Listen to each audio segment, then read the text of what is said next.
looking at the cover, like you had mentioned, with the two different versions of Jodi Arias, it looks like someone went to great lengths to make her look very unobtrusive, very simple, very victim-y, you know, and to go back into her life and see even the photos on social media that she had posted of her modeling. She was blonde, she was this. You see a very different portrait of this woman, but people are fascinated by her.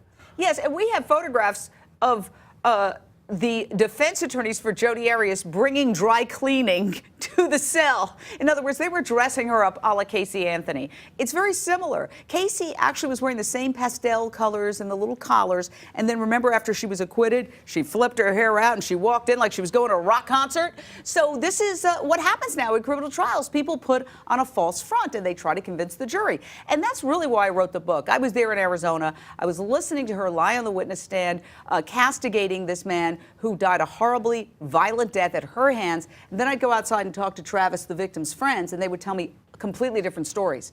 And so this book is essentially a definitive outline of the case, but also what the victim would have said had he been alive to give his side of the story. It's a very in-depth look at something that we really are only scratching the surface of when we look at it through the media, because we're watching the coverage, but we're watching the trial. We don't know her, we don't know him.